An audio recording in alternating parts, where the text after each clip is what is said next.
नमस्कार दोस्तों, जय माता दी। जाने नवरात्रि के प्रत्येक दिन का महत्व, लाभ और किन दोषों का होता है निवारण। पंचांग के अनुसार साल 2023 में आश्विन माह शुक्ल पक्ष की प्रतिपदा तिथि 14 अक्टूबर 2023 को रात 11:24 पर शुरू होगी और 15 अक्टूबर को सुबह 1:13 पर समाप्त होगी। इसलिए इस साल उद्यात तिथि के अनुसार 15 अक्टूबर को नवरात्रि की शुरुआत होगी और समापन 24 अक्टूबर को होगा। नवरात्रि के 9 दिनों में माता के 9 रूपों की पूजा की जाती है। नवरात्रि साल में 4 बार पड़ती है: माघ, चैत्र, आषाढ़ और आश्विन। आश्विन की नवरात्रि को शारदीय नवरात्रि के नाम से जाना जाता है। नवरात्रि के वातावरण से तमस का अंत होता है, नकारात्मक माहौल की समाप्ति होती है। शारदीय नवरात्रि से मन में उमंग और उल्लास की वृद्धि होती है। दुनिया में सारी शक्ति नारी या स्त्री स्वरूप के पास ही है, इसलिए नवरात्रि में देवी की उपासना ही की जाती है और देवी शक्ति का एक स्वरूप कहलाती है, इसलिए इसे शक्ति नवरात्रि भी कहा जाता है। आइए जानते हैं कि नवरात्रि के इन 9 दिनों का क्या महत्व होता है और क्या लाभ मिलता है। प्रतिपदा शैलपुत्री देवी। आश्विन मास की प्रतिपदा तिथि को देवी शैलपुत्री की पूजा की जाती है। नवदुर्गा में प्रथम शैलपुत्री दुर्गा का महत्व और शक्तियां अनंत है। मां पार्वती को शैलपुत्री के नाम से भी जाना जाता है। मां शैलपुत्री दुर्गा जी के 9 रूपों का प्रथम स्वरूप है। यह नवदुर्गा में दुर्गा का पहला रूप है। पर्वतराज हिमालय के घर पुत्री के रूप में जन्म लेने के कारण उनका नाम शैलपुत्री पड़ा। नवरात्रि पूजा के पहले दिन इनकी उपासना की जाती है। शैल का अर्थ पहाड़ होता है। पर्वतराज हिमवान की पुत्री पार्वती को शैलपुत्री कहा जाता है।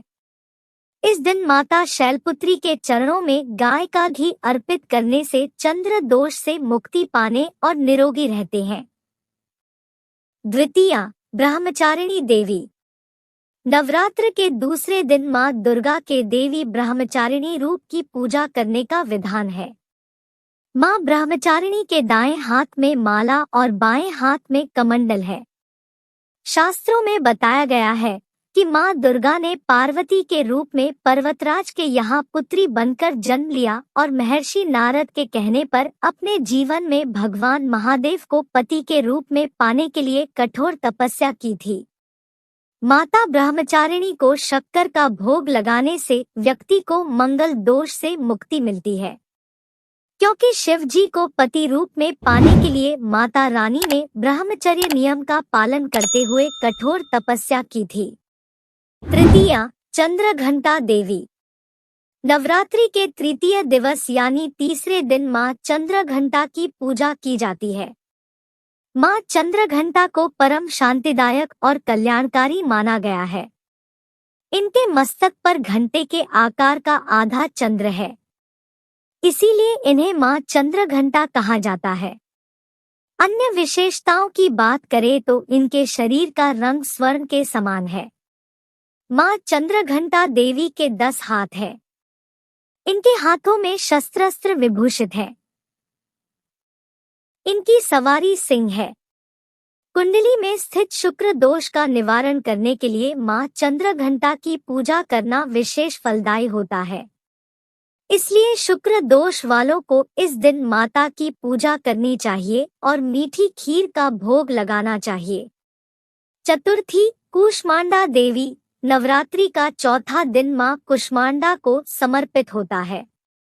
व्यक्ति को बुद्धि और विवेक के लिए मां कूष्मांडा की पूजा करनी चाहिए।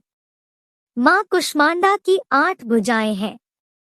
7 भुजाओं में वे धनुष, बाण, कमल, अमृत, चक्र, गदा और कमंडल धारण किए रखती है और 8वें भुजा में वे माला रखती है, जो कि अष्ट सिद्धियां और 9 निधियां देती है। पंचमी स्कंदमाता देवी।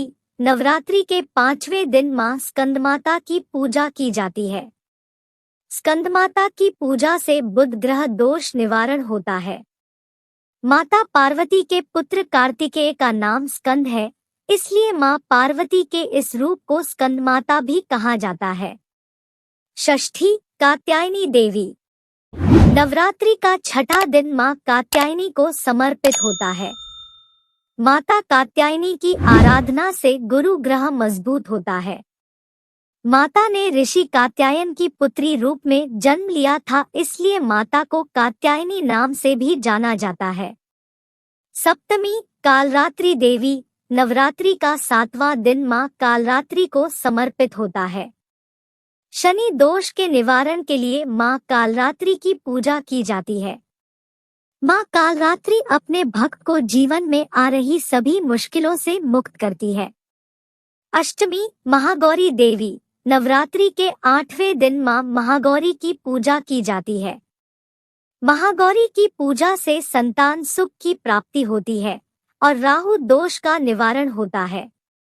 नवमी, सिद्धिदात्री देवी। नवरात्रि के 9वां दिन मां सिद्धिदात्री को समर्पित होता है। मां सिद्धिदात्री की पूजा करने से केतु दोष और अकाल मृत्यु के भय से मुक्ति मिलती है। नवरात्रि पर कलश स्थापना का शुभ मुहूर्त। पंचांग के अनुसार शारदीय नवरात्रि की प्रतिपदा तिथि को यानी पहले दिन कलश स्थापना का शुभ मुहूर्त 15 अक्टूबर को सुबह 11:48 से दोपहर 12:36 तक रहेगा।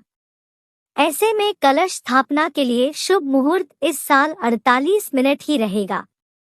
इस बार मां दुर्गा की क्या है सवारी? इस वर्ष मां हाथी पर सवार होकर आ रही है। ऐसे में इस बात के प्रबल संकेत मिल रहे हैं कि इससे सर्वत्र सुख संपन्नता बढ़ेगी। इसके साथ ही देश भर में शांति के लिए किए जा रहे प्रयासों में सफलता मिलेगी। यानी कि पूरे देश के लिए यह नवरात्रि शुभ साबित होने वाली है। घट स्थापना या कलश स्थापना के लिए आवश्यक सामग्री सप्तधान्य, 7 तरह के अनाज, मिट्टी का एक बर्तन, मिट्टी, कलश, गंगाजल, उपलब्ध न हो तो सादा जल, पत्ते आम या अशोक के, सुपारी, जटा वाला नारियल, अक्षत, लाल वस्त्र, पुष्प। शारदीय नवरात्रि में घट स्थापना की विधि। नवरात्रि के पहले दिन व्रती द्वारा व्रत का संकल्प लिया जाता है। इस दिन लोग अपने सामर्थ्य अनुसार 2, 3 या पूरे 9 दिन का उपवास रखने का संकल्प लेते हैं। संकल्प लेने के बाद मिट्टी की वेदी में जौ बोया जाता है और इस वेदी को कलश पर स्थापित किया जाता है। हिंदू धर्म में किसी भी मांगलिक काम से पहले भगवान गणेश की पूजा का विधान बताया गया है और कलश को भगवान गणेश का रूप माना जाता है, इसलिए इस परंपरा का निर्वाह किया जाता है। कलश को गंगाजल से साफ की गई जगह पर रख दें। इसके बाद देवी देवताओं का आवाहन करें। कलश में 7 तरह के अनाज, कुछ सिक्के और मिट्टी भी रखकर कलश को 5 तरह के पत्तों से सजा लें। इस कलश पर कुल देवी की तस्वीर स्थापित करें। दुर्गा सप्तशती का पाठ करें। इस दौरान अखंड ज्योति अवश्य प्रज्वलित करें। अंत में देवी मां की आरती करें और प्रसाद को सभी लोगों में बांट दें। दोस्तों, ऐसी और भी वीडियो देखने के लिए चैनल को सब्सक्राइब जरूर करें और बेल आइकन को भी जरूर दबाएं ताकि जो भी नई वीडियो आए वो सबसे पहले आप तक पहुंचे। और कमेंट में जय माता दी लिखना ना भूले। मिलते हैं एक नई वीडियो में। जय माता दी दोस्तों।